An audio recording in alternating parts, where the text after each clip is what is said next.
आज हम लोग चीफ इलेक्टोरल ऑफिसर के पास आए हैं और हमारे जो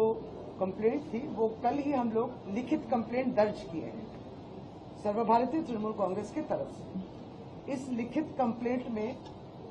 जो भाजपा के वर्तमान उम्मीदवार हैं दिलीप घोष, उनके विरुद्ध एक कंप्लेंट दर्ज किए हैं। कंप्लेंट में हम लोग लिखे हैं कि वो कल जो है ममता बनर्जी के संबंध में, एक महिला के संबंध में, मुख्यमंत्री के संबंध में कुछ आपत्तिजनक, कुछ अनुचित और कुछ अपमानजनक,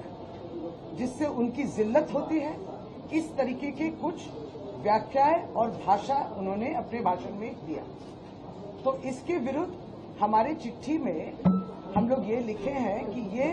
बराबर इस तरीके का उनका आचरण और भाषण रहता है। और अब चूंकि इलेक्शन कमीशन अभी मॉडल कोड ऑफ कंडक्ट चल रहा है, तो इलेक्शन कमीशन के पास हमारी यही दरख्वास्त है कि इस विषय को हम आपके सामने लाए हैं कंप्लेंट के द्वारा। उसके संग ही संग हम लोग, उन्होंने जो वाक्याय प्रयोग किए हैं उनका पूरा वाक्याय जो है उसको भी हम लोग दिए हैं, वीडियो वगैरह सब कुछ, और उसके जो ट्रांसलेशन होती है उसको भी हम लोग दिए हैं, अनुवाद करके भी दिए हैं। और इसके बाद इस कंप्लेंट के बलबूते इलेक्शन कमीशन से हम लोग की कुछ मांगे हैं, और वो है कि आपकी मॉडल कोड ऑफ कंडक्ट आचरण विधि कुछ कानून के तरीके से लागू करती है कि जिसमें जैसे माननीय चंद्रिमा भट्टाचार्य जी ने पढ़ा है कि कोई भी पॉलिटिकल पार्टी या कोई भी उम्मीदवार इस तरीके के स्टेटमेंट और इस तरीके के करतूते न करे जिससे कि किसी भी शख्स के ऊपर उसके पर्सनल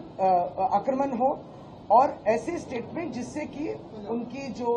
इंडिसेंट, जिसको कहते हैं कि वो आपत्ति है, और उनके व्यवहार से ये मालूम पड़ता है कि दिलीप घोष जो किए हैं कल,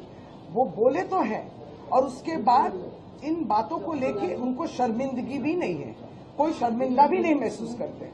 और क्षमा भी नहीं मांगते हैं। तो इन बातों को हमने रखा कि एमसीसी कहता है कि ये सब नहीं कर सकते हैं। और दूसरी बात हमने ये भी कहा कि एमसीसी ये कहती है हर पॉलिटिकल पार्टी को और हर उम्मीदवार को, दिलीप घोष उम्मीदवार हैं, कि इस तरीके के रवैये और इस तरीके के व्याख्याएं और भाषण से अगर महिलाओं के सम्मान पर प्रहार पड़ता है तो ये होना नहीं चाहिए। तो चीफ इलेक्टोरल ऑफिसर के पास हमारी यही इत्तेजा थी कि केवल उसको आप एक शोकाज करेंगे और वो शोकाज का उत्तर कब देंगे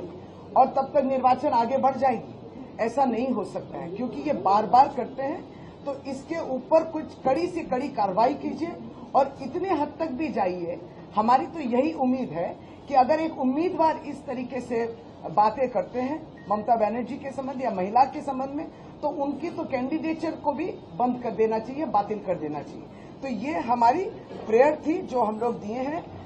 आज चीफ इलेक्टोरल ऑफिसर को। अगर आप ये वीडियो YouTube पर देख रहे हैं तो हमारे चैनल को सब्सक्राइब करें और बेल आइकन को दबाना ना भूलें। अगर आप Facebook पर ये वीडियो देख रहे हैं तो हमारे पेज को लाइक करें।